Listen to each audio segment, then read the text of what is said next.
Hi, I'm Bran, and I love Hallmark movies. I'm Brian. I like Hallmark movies. Oh, hi there. Just in the middle of a groundbreaking book. I'm Dan, and I despise Hallmark movies.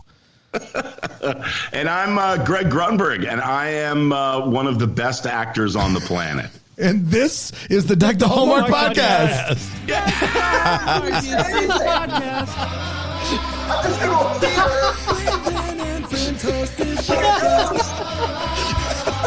Can't hear you.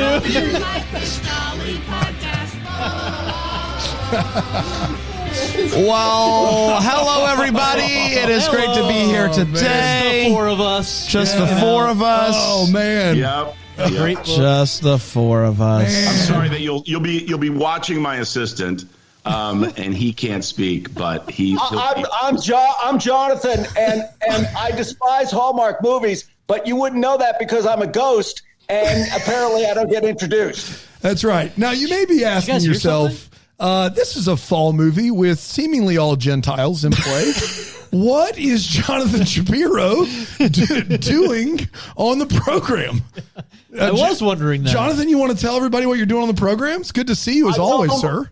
I don't really know what I'm doing on the program, except I'm promoting a book I wrote called How to Be Abe Lincoln with my How to Be Abe Lincoln podcast co-host Greg Grunberg. Yeah. But you wouldn't know that based on the introduction. We've got a legendary character actor, Greg Grunberg, here. That's right. Heroes, Alias, The Boys, Star Wars. You may have heard of him. All of which should be paying him more More in money. royalties. That's Right, absolutely. Call this guy. No Thank joke. you very much. And these guys do a podcast based on the book. We were on the podcast, but I got to be honest. It's been a while since I've bought a paper copy of any book, but this was not on Audible, and it was worth the buy. And I got to tell you guys, contrary to what you may think based upon his appearances, Jonathan Shapiro is a storyteller and a funny dude. I mean, just a funny, insightful. I'm not done yet. I love the acrostic, though, of this. I love Abraham Lincoln, and I'm still learning here. And it's the American Bar Association. Can you get like law school credit for this book, Jonathan? Am I mistaken there? You get law school credit, and they'll represent you in one divorce proceeding. Fantastic! What a deal, man. Well, so there's no mystery as to why there isn't an Audible version of this book. If you don't have a microphone, you can't record an Audible version. It's just Jonathan yelling at you. Breaks out every every third word. And Lincoln! Exactly. Like to laugh! theater. President murdered. Imagine if that's how you found out. Also, the showrunner of Touched by an Angel wrote him a blurb on the back. So it's destined. I know, right? Okay, Jonathan, I'm sorry. Every time you speak, I can't have you leaning into my crotch. What are you doing? Shattering his dreams. Your mic works. Yeah, I liked it. There are 8 nights of Hanukkah. One of those nights must include a microphone. And I'm going to make sure of that. Go buy the book, guys. Forward by David E. Kelly, who is continuing to let Jonathan ride his coattails. And he does a great job there too. So what absolutely wonderful book. You really do need to check it out. I love it. I teach college level U.S. history. My students are going to be getting a lot of this in the coming months when we talk about. It's shorter than I thought it was going to be. It's great. Yeah. It's a perfect which is a compliment, Jonathan. I can only read so many words, and so really this is actually right up my alley. I will do the Audible version, Jonathan, if you let me. I'll do it. I would love that. Do you have a microphone? We do have a little bit of audio equipment around here. Yes. No one's a bigger audio snob than Jonathan Shapiro, so I want to make sure we're good to go. I have no defense. So just so you know, everything that comes after this, you're just kicking a guy when he's down. This is right where we want you. Before we dive into this movie that we're going to attempt to cover today, Jonathan, you did write this book. You also decided to do a podcast by the same title, which is a genius marketing, by the way. How did that come to be? And it's the reason why both of you are here. So how did that kind of come collectively together? Well, since you can hear me, I'll tell you that. So Jonathan and I have been friends for a very long time, and we actually wrote a pilot that for CBS, and it's so odd that we watched this movie. The coincidence is unbelievable because our show involves ghosts and people that are dead and interacting with the living. And so when we watched this, we were like, wow, okay. And that's pretty good. And, we were picking it apart and texting back and forth. It was almost like a live chat. But I have all we do is get together and giggle and laugh and have fun. And Jonathan, is one of the best people that I know. On the podcast, How to Be Abe Lincoln, we talk about how incredible Abe Lincoln was and how you can aspire to be. That's what the book is. It's 7 steps. Look at all these aspects of Abe Lincoln and try and apply them to your life today, or can you? And Jonathan's laid it out so brilliantly in the book, which I still have to read. But we get together and we giggle and laugh. And I said to him, I hate you all. I said to him, I was like, Jonathan, I have a podcast studio. I do a podcast called Talk About It. I do other things. You know this. You've been on my podcast. Let's do this together. And Nick Marzok produces, and we just have a really fun time like you guys do. But it's much more educational than I would imagine. I'm not gonna learn anything today with you guys. I know that. You'll probably end up dumber. You're going to get dumber from this podcast. This is going to take the edge off. It's apparently like a lot of drugs. Infiltrate your life. No, the book, How to Be Abe Lincoln, I wrote it, and I wrote it to be a self-help book. So those are about 160 pages. So I'm really trying to give you a practical way into Lincoln. But the only person I could do this with, except you guys, is Greg Grunberg. And he is, in Hollywood, considered truly one of the greatest, nicest, most reliable guys that exist, which is why J.J. Abrams has been his best friend since elementary school, and why he's in every single big movie, and why he makes his whole life going to Comic-Con and letting anime people sit on his lap. Wow. That's true. Yeah. Which I get to do for free because I do the whole podcast right on his lap. Wow. That's true. Yeah, you got to find That's true. That did take a little while to get used to, but you get used to it. Well, you did. We wore shorts. You guys were staring at our legs. That's so exactly it was right. One of these That's things exactly where right. each By the way, I can't eat ham, obviously, because it's not kosher, but I've never seen 4 sets of ham hocks like I saw in that podcast. That's true. Some pure, delicious Smithfield yummy. And thank you. By the way, I'm not new to the Hallmark world. I have been on a Hallmark movie, and I did not bring any references to it, nor will I tell you which movie that was, because it's one of those, man, where it was just the one we just saw is fantastic. This one that I did was not so great, but also I'm in a band that I started originally for charity called Band from TV. Now it's called the Action Figures. Everybody on stage has an action figure. They're all actors that you recognize. And I started this whole thing with James Denton, who's a huge Hallmark guy from Desperate Housewives, and now he produces and he actually sang on one of these things. There was music involved in one of the movies that I'm sure you guys are aware of. But anyway, so are you going to come on as my guest basically and be more impressive than me, so they don't want me anymore? Because what kind of a competitive jerk are you? I can't hear you. Did anybody hear Jonathan? I got. You write it down. I got to be honest. The other thing, if you're watching on philo.tv/DTH, you're in for a real show. The back page of How to Be Abe Lincoln does spoiler have alert about the cover author. your ears. Oh, about the author. And then he died is the very it's the last page. I found out that Jonathan attended UC Berkeley, Harvard University, and Oxford. That's it. just those three fly-by-night schools. Same. That Fact check probably that. won't make it. And he was a Rhodes Scholar, apparently named after James Rhodes from the Avengers. So all things that I learned about Jonathan Shapiro. There you go. So he painted fire hydrants during the summer too. Hard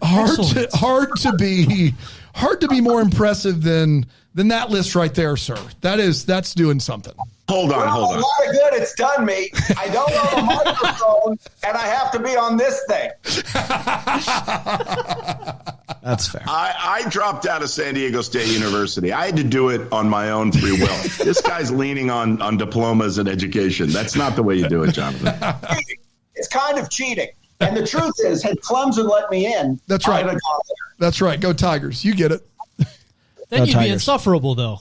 Yeah, that's true. Thank you. This was fun. I'm sorry we didn't get to the movie, but good night, everybody. That's a good. Merry Christmas. Let's try to get to the movie. try. Let's Get get as to the far as movie. we We're can. talking about Let's do it. 3 bed, 2 bath, 1 ghost. Best title of the year. down. Originally, No, that's not the title that came up when I watched it. It was 3 bed, 2 bath, 1 ghost, no script. That's what it said on the screen. That's what I saw.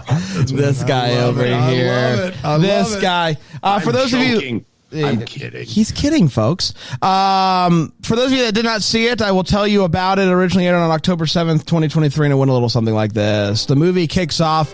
It's the roaring 20s, and we're at a party. It's Ruby's birthday party, and she's just dancing up a storm. A fella in a valet uniform, Charlie, he comes in and is like, hey, let's go talk. Let's talk. I got flowers.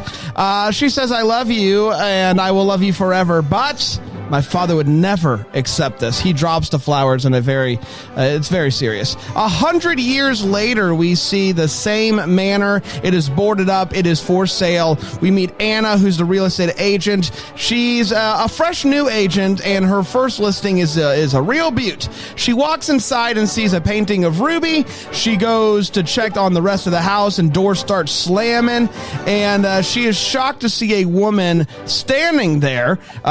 She's a ghost, and she's like, what are you doing? And Ruby is like, you can see me? Ruby has apparently never been seen before. So Ruby runs off, and Anna assumes that it's a rival real estate agent playing a prank on her. So she comes back the next day, and she sees her again sitting on the couch, and Ruby is like, oh, hey, I am a ghost. And Anna's like, nah, that's not how this is going to be. But Ruby proves it by running through her. So Anna promptly goes to the doctor. The doctor says, oh, silly Anna, you're at it again. So she goes back to the house, and a fellow named Elliot comes by, who Anna clearly has a past with. He shows up, and he's like, hey, let's, I got some stuff for you. And he cannot see Ruby. And Ruby tells Anna that she's the only one who has ever seen her. And she is committed to no one ever buying the house. So she kind of does like little pranks and whatnot to make sure that no one buys the house. Some potential buyers come in to talk about the changes they're going to make, such as putting a gym in there and whatnot. Anna can see that Ruby is not on board with this. So she tells those buyers to get lost, as any good real estate agent would. Her and Ruby start to bond, and Ruby even helps Anna get ready before she goes to meet Elliot. And Ruby walks outside with Anna for the first time in 100 years, is shocked to see women they're wearing pants in public. It's a lot for her. She goes to meet Elliot, and he tells her that he is moving away, which makes Anna very sad. She tells Ruby that she doesn't want him to move away, that she wants to share a life with him, that she still loves him. So Ruby says, let's get to work then, huh? Anna and Elliot end up going out some more. They dance. They almost kiss. But he's like, I can't do it. I can't do it. Her dad calls her up and says, hey, I think you're going crazy because apparently you're dancing in the privacy of a house. So you are clearly going insane. So we got to figure this out. So she decides, if I'm going to be crazy, I'm going to be full crazy. And she decides she's going to make the house or petition for the house to become a historical site. Elliot comes by after all of this and sees a picture of Charlie and is like, hey, it was a great grandpa? Great grandpa? No, great uncle. Great uncle. Wait, are you still talking? Jesus, this is a long explanation. Oh my God, this is longer than the movie. It is longer, but I'm almost done. Sees Charlie and is like, that's my great uncle. And she's like, what? That's crazy. Ruby walks outside, sees Charlie, and is like, I guess it's time for us to go up in the staircase to the heavens. And then Elliot and Anna say, look at that. Can you believe that? And he sees Charlie, so I guess he also now is going to believe in ghosts. She says, I'll tell you all about it later. They kiss what I would define as hard ones, and that, my friends, was 3 bed, 2 bath, 1 ghost. We did it. We did it. We're going to take a quick break. We're going to come back. We're going to break this movie down. Bran needs to up his dosage. Fair enough. Let's take a quick break. I'll see what I can do about that, and we'll break this movie down here on Deck the Hallmark.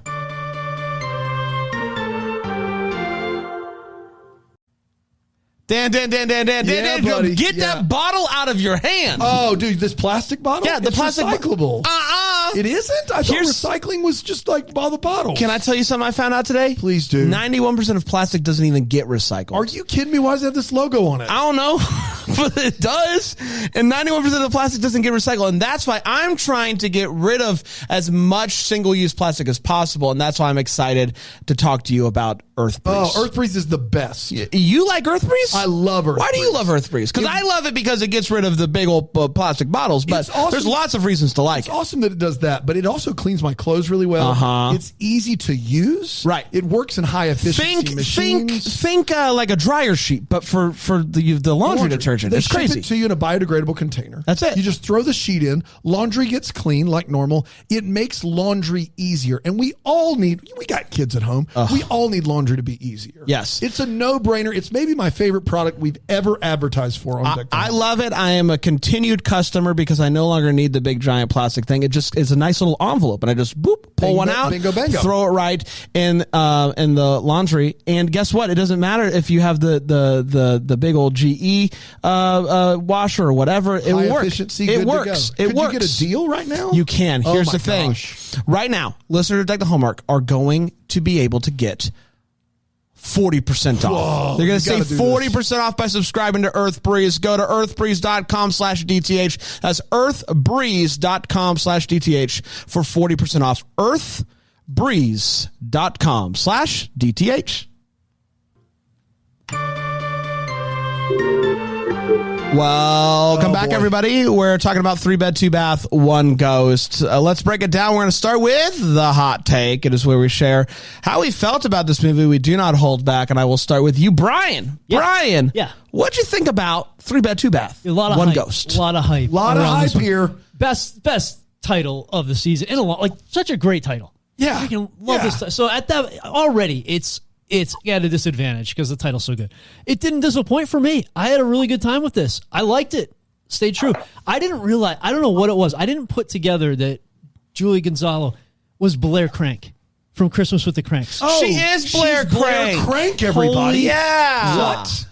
What? Who Once cares? Christmas with the Cranks is one Everybody of my favorite. cares. Everybody Christmas with the Cranks is one of your favorite Christmas movies? Christmas movies, yeah. You guys watching the same movie I'm watching? It's a great movie. It's a classic. Oh my Great gosh. A lot of people like it. Okay. Once I realized that this movie can do no wrong. I'm a Blair Crank apologist. Love Christmas. I saw Blair Crank Apologist live. did? And they were Really good. So good. I get, and the sad thing Oh though my is I God. guess like her and Enrique didn't work out so she's You are really reading into this. so that was a bummer. The stuff with the real estate, like, man, that's a stretch. I didn't understand that her dad wanted her to take over the company. It didn't click with me. I didn't understand like the levity, like how big of a deal this was. I was just like, oh, she grabbed a real estate license. Good to have it just in case. And then I was like, oh, the whole point is she's supposed to take over this empire. And that's Which not is gonna why happen. that guy's Wait, being is a little... that true? I Yeah. didn't get that at all. Yeah. I didn't get it at all. Yeah, so No. it could have been a little stronger, I think, up front with that. But I liked it. I had a really good time. Just sad that Blair and Enrique didn't work out. But it looks that like is a she's shame. doing pretty good for herself. Greg, break this movie down in as much detail as you can for me. Okay, so I was really pleasantly surprised. And by the way, sitting with my wife who really enjoyed it. And I enjoyed it. I will not put a really in front of it just because I, as a filmmaker and as an actor or whatever, I look at the limitations. I've done these movies.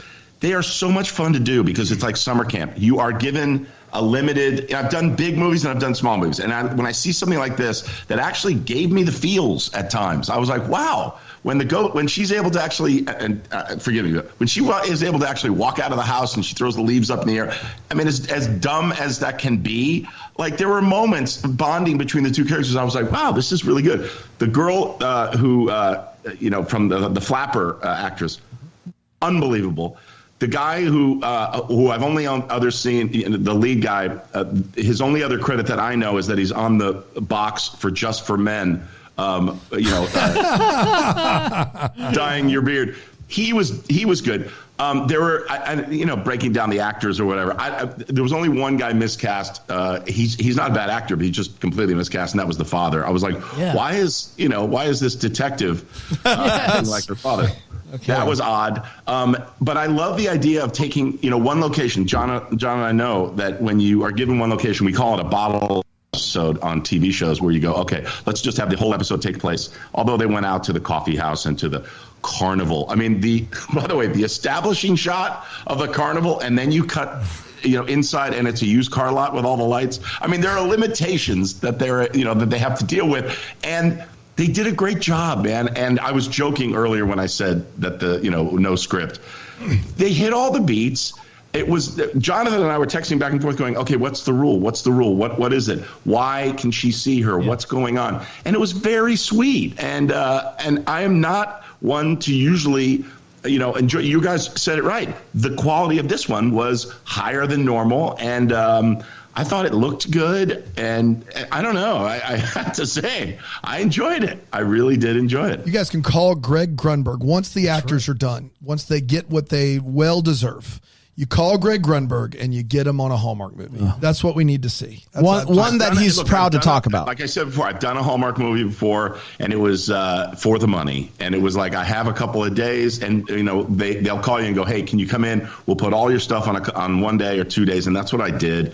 And it was fine. It was fun. That was what I expected, and I did get some of my friends calling, going, "Dude, what?" And I'm like, because everybody watches Hallmark movies. That wasn't the best one. This was pretty good, and I would have enjoyed being on this Hallmark movie. I really would have. A couple of my favorite characters, like the other thing that's the limitations when you're watching this from our side, like it's a little inside baseball, but when you have people walking throughout the house that can't speak, and they're like, what were they, plumbers or painters or something? Background actors. It's so bad. They give background actors, but they have to. It's just like, it's so painful. It's like, give them a line, throw them a bone. What are you doing? Or have them look up when they hear Anna talking to nobody in the room. Like she's having a full conversation with Ruby at one point, and they're just back there like, this is just another day. Just another day. Exactly. Another crazy and person. The gardener. And but I loved, and there's tiny little things, but I love throwing the flowers and it becomes a tree and all that stuff. It's like that was, I don't know, it was good. I liked it. Jonathan, I didn't see it. Thank you, Jonathan. It's a pass. I saw it. First of all, I'm a little surprised. Greg went on and on. Nobody mentions the fact that since man evolved, we've wrestled with the question of what happens when you die. It's the great secret. It's the great unknowable. It's the basis of all religions. And this movie tells us what happens. I thought it was a documentary. But I can't help but think about what Abe Lincoln would have thought of this movie. Yeah. And in my book, I mentioned the fact that Abe Lincoln was depressive, who was obsessed with death. And let me just read the last 2 lines of his favorite poem, which he always quoted all the time. It was William Knox's poem, "Oh, why should the spirit of mortal be proud?" And the last 2 lines are, "The wise and the foolish, the guilty and just, have quietly mingled their bones with the dust." Wow. Wow, way to bring the room down. I was left with a existential peace that when we die, We get to stay in the same costume, in the same house. We don't put on weight, even maybe when we should. She seemed a little thin to me. But through helping others, we can cross over to the other side, which is apparently what heaven is. And so I'm filled with joy and hope. This movie changed my life. Wow. I'm no longer Jewish. Excuse me. Can I finish one sentence, please? Just one. I renounce all organized religion that isn't based on this movie. Wow. This movie should inspire cult-like devotion. I think the flapper style should be how our priests dress in this religion. I think that everyone involved is an apostle of this religion. And I have no time for anyone else's view on faith, God, or death. It's a really open-minded thing. Fair enough. Really good stuff. I will say you've done it now. God is going to have you haunted by the skinniest ghost he can find, just to spite you. Hungry just a ghost. very hungry ghost. Ghost of Christmas Skinny. Oh, well done. Yeah. I like this movie a lot. A lot of everybody has already touched on all the reasons to like it, but the best part of this movie are the female friendship between Anna and Ruby. Like those two crush it in this movie.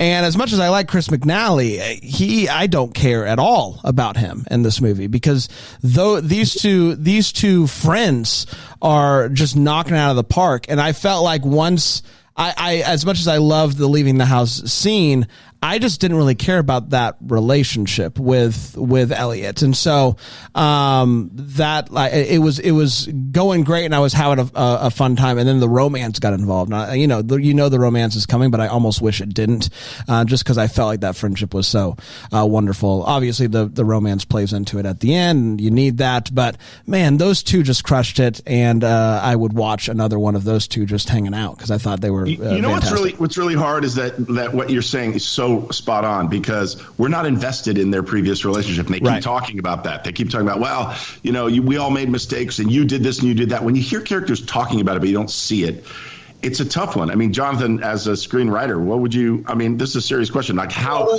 I'm halfway flashbacks? I'm writing the sequel to this movie. I don't know if I mentioned it. It's a little bit racy. I don't know if Hallmark's going to be up for it, but I found the relationship between the two women to be compelling. So the title of the sequel is The Ghost in Mrs. Muir. Oh, no. Thank you, Jonathan. Dan, what'd you think about this movie? Never underestimate Hallmark's ability to make ghosts boring. I will say this. Madeline. Everybody did that fall out. The Ghost in Mrs. Muir. We actually did get audio. We heard that joke. Came straight through. Weirdly enough. Madeline Arthur, who plays the flapper ghost in this movie that Brian called irresponsible during the preview episode. Yes, I did. He read irrepressible as irresponsible, Jonathan, to let you know where he was in reading and literacy. And that wasn't even my worst mistake. This is why the whole world versus the phonics reading program is so important. That's right. And even in rural, underserved areas, yeah, he should have been taught how to read those words differently. You would think so. You would think so. You're joking, but you're 100%. I grew up in Florida. Yep. There you go. Bingo, bango. So we're happy he's here. Did the best we could. Yeah, I think Madeline Arthur's the star of the show here. She is wonderful. And you're right, Bran. Her and Julie Gonzalez's relationship is great. And as soon as it extends outside of that, it becomes very boilerplate, very boring, and somewhat, in the case of the father, I agree, miscast. It's unfortunate. I had this really high. I liked the Tamara murder mystery with the ghost in Ireland a lot better than this. Chris McNally is fine. We love Chris McNally. But I think if you had focused more on Madeline Arthur being the lead of this instead of a co-lead or 3 on the call sheet or whatever you want to call her, like, I think that was where the magic was of this movie. So is it terrible? No. Is it well made? There's some really good shots in this movie. They have some fun early on, but as we go, they're like, how can we make this fun ghost story like more just like middle of the road, normal like our other movies? Like, how do we put it into a normalcy Hallmark Saturday night experience? Whereas I was hoping they would scrap that normal Hallmark Saturday night experience and really lean in to being different. And so that was a little bit disappointing. Is it the worst of the year? Not by a mile, but it was just a little disappointing for me. You know what's interesting is, budget or not, like the same problems can apply. I did a movie called The Hollow Man years ago with Kevin Bacon. Yeah. Yeah. And it was the five of us were like, trapped in an underground laboratory or whatever. And it was so just written in the simplest. And I remember we had a script, we had a table read, and we were going to start shooting the next day. And I was like, wouldn't it be more, I was like the young actor, and I'm like, wouldn't it be more interesting if he went out and did X and Y and X and Y? Like, there were so many great opportunities for this, and instead he went out and he felt the boobs up of one of the girls, and he did that. Like, the most interesting stuff in that movie was he drives up and he looks over and these kids are in the car and he scares these kids. I'm like, that's what I want to see. Go rob a bank. Go do some interesting things. There were so many missed opportunities in this movie as well that I was like, oh, you're going back to, you're just doing like the typical trope, the typical, we call it laying pipe, just moving the story along, when there were so many other great opportunities ghost-wise that they did hit on a few of them. But I just felt like, again, I agree with everybody here. I did enjoy the movie, though, as opposed to you. I didn't. And I say that as a guy who wants to be employed by Hallmark. And also, I think writing the Greg Grunberg movie that he's going to be in when the strike is over. Yeah. It's going to be a Hanukkah movie, and it's called Jaime Grooms a Goat.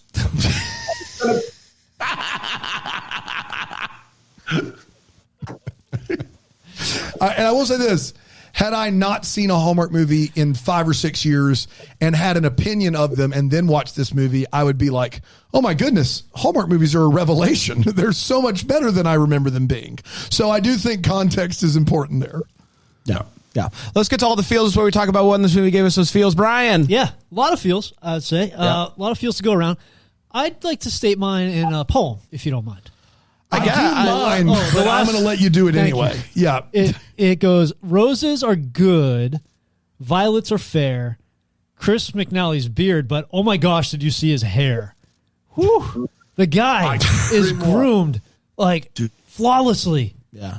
Flawless. Now let's talk about hair for a second, because the lead actress, her hair I didn't love, and then all of a sudden, and maybe it was a choice, I doubt it, but I think she started doing her hair halfway through this movie, because in a good way, okay. She looked better in the second half of the movie than she did up front. And again, as an actor and having the ego that I have, these are the things I watch. Everybody except for our flapper girl were told to bring their own wardrobe. The lead guy loves that jacket. He should. Yeah. As he should. And by the way, if that Ford F-150 is for sale, I want that thing. Looks that great. truck. Look great. Yeah, I'd take that over the Mustang in a heartbeat. Every day. Loved it. And also, if you guys don't know this, the two leads in this movie, Chris McNally, Julie Gonzalo, are married, correct? Some sort of, Aaron, are they in married? a relationship of some sort. They should introduce a ghost into the marital bed. Maybe they have. They don't talk about it. The lack of chemistry between those two is that marriage based on the desire to shift immigration status? Is it what is going on? And as far as the hair, what are you talking about? The left side of his head was a Farrah Fawcett flip. And she was wearing a bumpet in the back of her head. She looked like an elf from the Proud Tower. Hair was done with a rake and a tornado. Also, the middle guy, Brian, keeps blinking out SOS. Is this It is a hostage situation. But Jonathan, while you're ranting, did you have any feels in this movie? I love that as your feels, though. I want to be that clear. Was wonderful. No, I do have one. When we're introduced to the ghost and there's the long shot down the hallway, I was actually a little terrified. And it was as scary as the Taylor Swift anti-hero video, which I have. We've all seen that. We all know what you're talking about. Constant loop here, but no, I just found the movie to be life-changing. Again, I'm going to go back to it. Please. the secret of mortality was revealed to us. The afterlife was shown. And I guess this is what it was like when Jesus was walking around and guys like Greg Grunberg were scoffing, nailing, and not seeing that the word of God had arrived. Here we see a movie that literally gives us the answer to the eternal question, what happens when you die? And you're talking about hair? I just don't want it to be missed. That's I don't want it to be missed. No, that's fair. Greg, you mentioned the leaf thing and the walking outside. Would anything else give you the feels? Yeah, thank you. It's so odd that you're telling me these two actors are married. What's weird is sometimes that happens, right? Where they don't know how to, like, maybe they're hot and heavy and have a great chemistry in real life, but it was like they were apprehensive. And that kiss, it was hard. Whenever I see actors kiss that way, it's like, dude, someone's giving you the green light, man. Go for it. What are you doing? Like, let's see some tongue. Open that mouth. What are we going? This is Hallmark. This is what people want. They're waiting for this kiss. They're waiting for this moment. I didn't get any feels from that. What I did, though, is, again, going back to our flapper girl, and she teared up those. She was so well cast. She had those big, beautiful eyes. She's really good.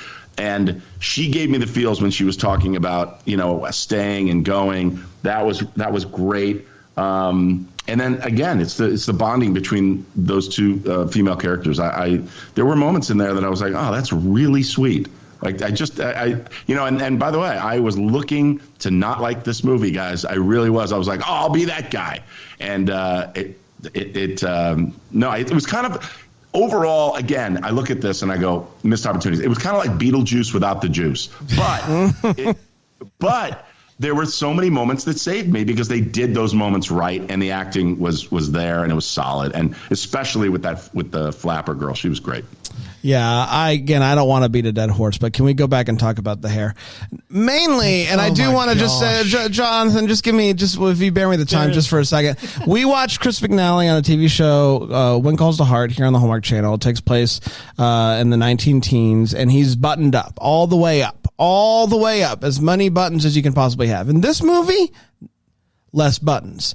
And I'm thankful for that because we found out that he has more chest hair than I do, which is saying something, and it was out there. It's a sick brag, Brian. And I'm just happy to see it. I'm just happy to see it. Maybe it stuck out to me more because of how often we see him fully buttoned up, but I was like, look at that guy. Look at that guy.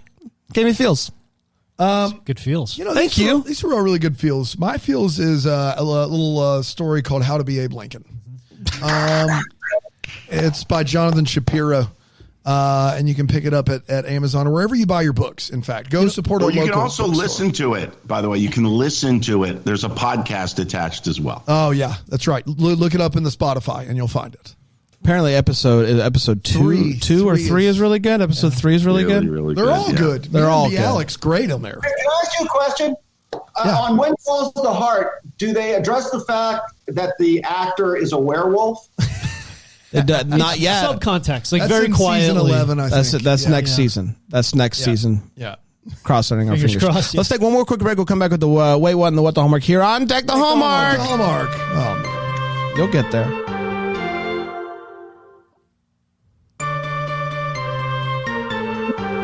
Welcome back, everybody. We're talking about 3 ghosts. Nope, 1 ghost. The movie we're talking about. 2 best, 1 ghost. There it is. Let's get to the Wait What, where we talk about one in this movie. Let's go, wait, what? Brian? Yeah, I'll keep it to 1 so we can move things along here. And there was a scene where her father finally had the realization, like, man, maybe I should have started you on something smaller.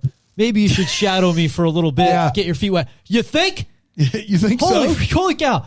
Like, she just got a real estate license. She passed her test like last week. Yeah, the thing hasn't even been printed. Let's give her the biggest house in our portfolio. Unbelievable. Like, it was just such an obvious thing. Like, I feel like that could have been done a little differently. And they were just like, oh, maybe I gave you a hard one to start out. What was your first case out of law school, Jonathan? First one. It was a prosecution of a defendant whose last name was Outlaw. Who threw a big hunk of concrete through a D.C. police cruiser's window. Yeah, see, that's a good first case out of law school, right? Yeah. I mean, his name's Outlaw. It's a layup. Guilty. Throws a piece of concrete through glass. You're good. They didn't give you a murder trial. They didn't just jump you right in to the deep end. You got to work your way up there. Yeah, you got to work your Simple. way. Greg, anyway, what's for you? Yeah, I had a couple of them. First of all, I was waiting for Kevin Bacon to go, "Let's dance." I mean, what? That's the shocking moment. Is she's having fun in the house? Yeah. The bad guy was wait, what? He was not bad. No, I just didn't enjoy it. What is this on my screen? I don't know. You have bubbles now. Really great. That was fun. Really cool. So that was ridiculous. And then at the very end, am I crazy? Or did they say that the house is going to get torn down and they're going to build condos? I was like, did that get resolved? Yes. The historical, well, we don't know, actually. We don't, they never actually. They introduced an out, which was the Historical Society approving it. That's right. But we don't know if... No. They said we'll take a vote after. They said it got approved? No, they never said they got cleared approved. that up. They said they were starting the process, which in this world, that's may as well as good as done. Yeah, and also... they go together to that meeting. They're sitting there together, and it's that oh, here we go. Here's the moment we're waiting for. That was just so overplayed. And then she goes to the bathroom and gets a phone call and decides to just leave him there. Yeah. Doesn't text him. Doesn't nothing. I was like, wait, what? Deuces. The trauma there. That's left over from the last time they were together. Read the room, man. You just get send a text or something. Jonathan, he's gone. Jonathan's gone. He's in thought. You want to go, Bran? I'll go while Jonathan tries to figure out his way back home. Technology. The bad guy that we've talked about here, Terrence. the guy Terrence is his name. Yeah. On the street. At one point, he's like leaning up against a wall. He has a tiny teacup in his hand with the biggest spoon in the world.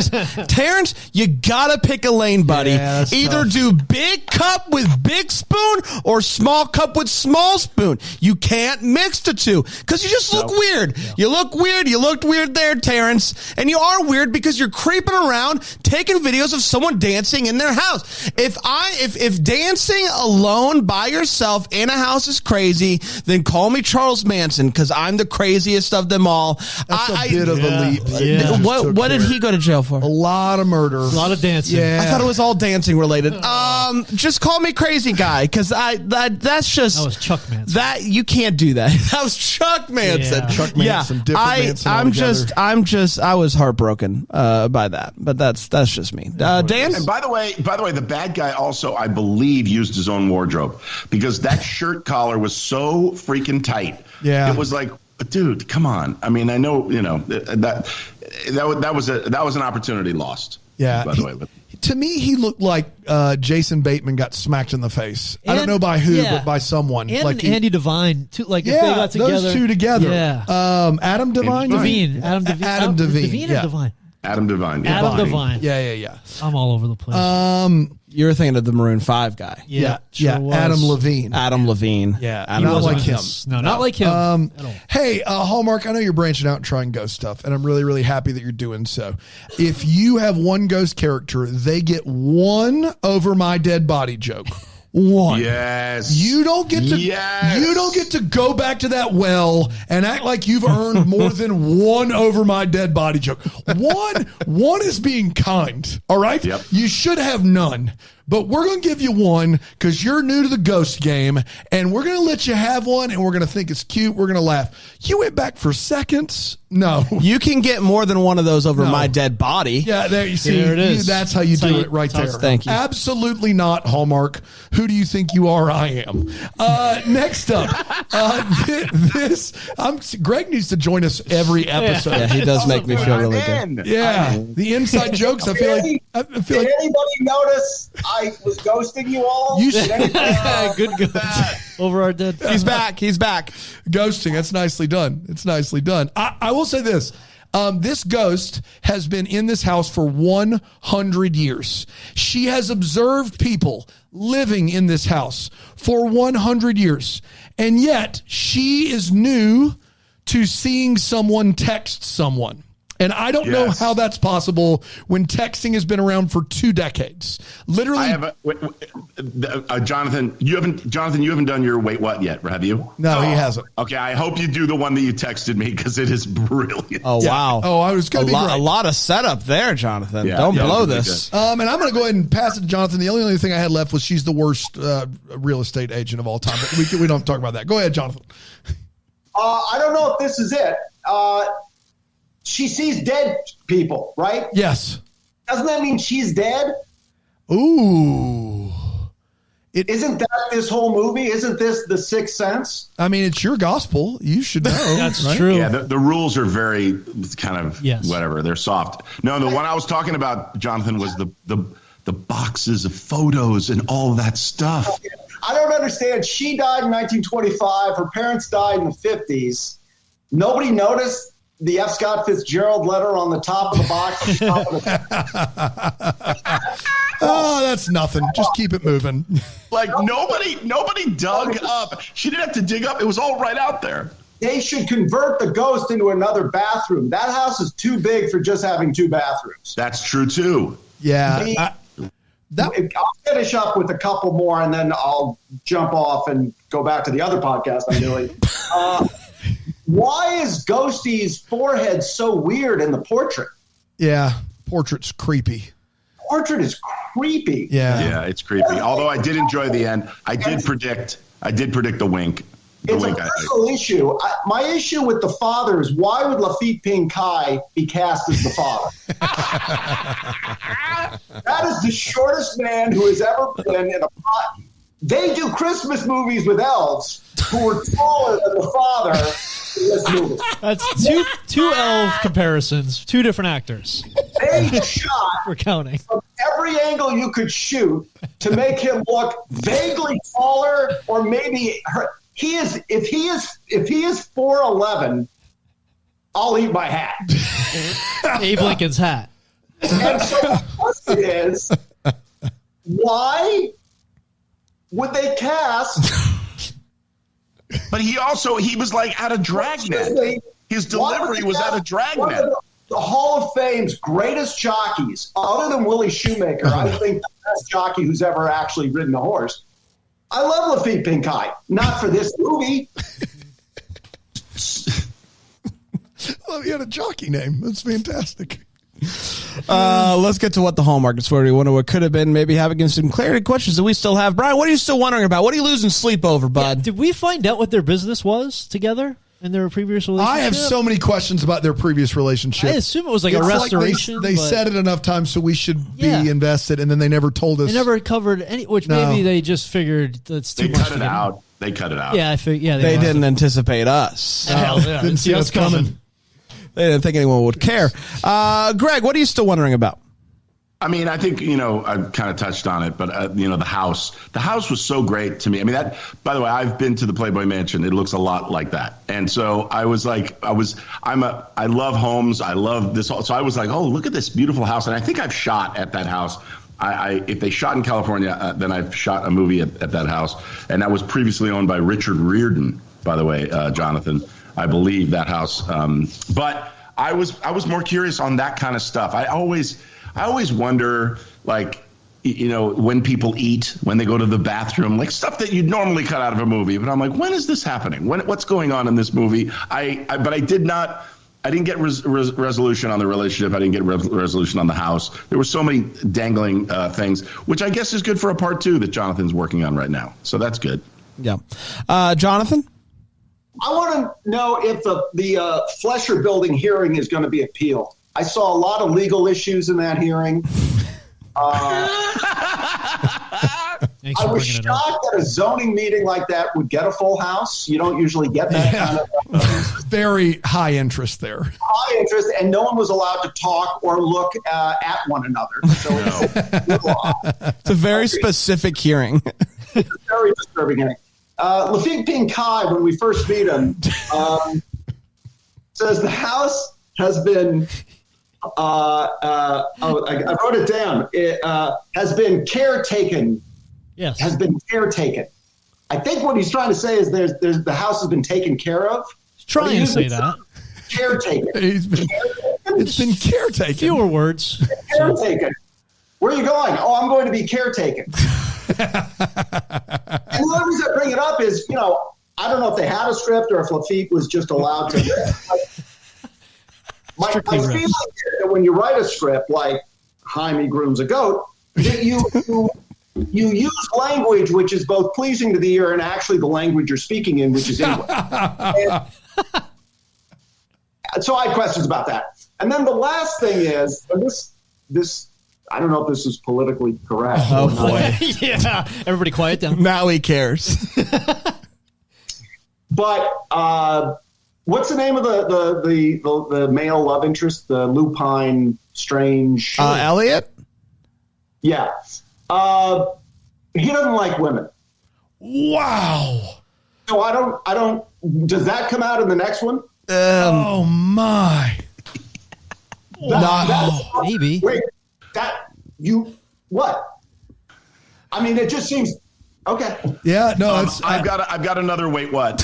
I got another one. Thank you, Greg. Go. Okay. So my other wait what is that the ghost can obviously talk to her, but it seemed at moments that she could talk to him. I was like, wait, what's going on? Like, he walks away and he's like, don't leave, you go back there. And he just stops in his tracks and turns around. Yeah. And he's thinking, but I'm gay. And then he turns around and he goes back. There were those moments where I was like, wait a minute, what are the rules here? Like, is it just that spirit? I don't know. That's the Holy Ghost. Greg is responding to something that is kind of interesting, which is when you write a movie about a ghost and you turn it into a network, they don't really respond to any of the issues we've been talking about. All they want to know is, what are the rules with the ghost? That's right. Yeah. Can you smell the ghost? Where does the ghost go to the bathroom? The ghost does not touch anything, but it can hold feathers, and it can max out a credit card. Yeah. Yeah. Easily. I wanted to know what the ghost sounded like to Elliot, because it seemed like if she yelled loud enough, he would get like an essence, Like of a feeling. Yeah. Like, what did that sound like to him? Like, was it just like That's fair. My only what the hallmark was, she's been here for a while, and she's just now been able to go outside and investigate the world around her, only to be cut short and now have to go to spend eternity with, the love of her life. But yeah, hasn't seen this guy in forever. Is there any part of her you think that was like, pants are pretty cool? Like, she thinks what if I get world. No kidding, like maybe Pants, civil rights, vibrators, all the stuff, kabuki. But you guys need there's a line in the movie that you guys need to take to heart the next time you're on our podcast, How to Be Abe Lincoln, which is based on the book How to Be Abe Lincoln, written by Jonathan Shapiro. And that is that the ghost says, which I actually do find interesting, that talking about the past and the present, but when she says, you don't dress up for yourself, you dress up for others, or whatever. I'm butchering that. So just remember that next time you guys are in dolphin shorts and we do what we call in Hollywood a gum check on the set. Because we can see your balls hanging out. So, just think about that next time you come on our show. Well, I will take this opportunity. Westernmost in flavor, the pork pulling that I saw in their outfits. I will take this opportunity to announce our OnlyFans. It's launching, That's right. Yeah. and it's going to be hot stuff. And the first thing we post is just that episode in its entirety. And it's it's something. But it's not plural. You're going to pay big money for that video. 6 legs. Speaking of which, we're going to need that video from you. Yeah, guys. we're going to need that video. So, Dan? I had one, and you guys alluded to it. I think Jonathan did earlier. I want to see the blueprint to this house, because if it only has 3 bedrooms and 2 baths, there must be a planetarium in that beast. Are there all the rooms from Clue in there? Like, it's is all there about like the title, though? Can you imagine the title being 7 bedrooms? Yeah, it doesn't make any bathrooms, sense. But maybe film in a smaller house, like a bungalow. I don't know. That's true. Like they have only 3 bedrooms and 2 baths. There's 3,000 square foot of space that's just somebody's record collection, I guess. I don't know what it is. The parlor. It can't be a record collection, because the poor ghost only has 1 record. It's the Charles. That's right. Yeah. That's right. I don't know what it is, but yeah, that's all I need to know about. We did, everybody. Congratulations. We broke down this movie. Jonathan Craig, thank you so much for joining us. Go check out the book, check out the podcast, maybe skip episode 3 now that we're talking about it's it. our best. Oh, no. Just listen to episode 3. You were fantastic. You're the guest stars. You're the leaders of this one. I mean, well, And can I just say thank you for allowing me to crash this party? Greg, you're coming back. You're coming back over the holidays. I hope so. I know you're joking, but I would come back anytime. You guys are just so great. No, I have a lot of questions about saving cheerleaders and how it affects the world. But it didn't do it. Well, and we'll get there. We've been talking about it for a decade. We're not going to talk about it today. I'm just saying Nope. We could. That's what the heroes. That's exactly right. I like it. We'll be back next time with another one. Until then, maybe we're the first to wish you a Merry Christmas. Happy Hanukkah. Deck the Hallmarks, the Bramble Jam podcast, is produced by Aaron Shea. For more information on Deck the Hallmark, you can go to deckthehallmark.com. For more information on the Deck the Hallmark family, you can go to bramblejamplus.com. Deck the Hallmark is presented by Philo TV. For a free trial of Philo, go to philo.tv/DTH.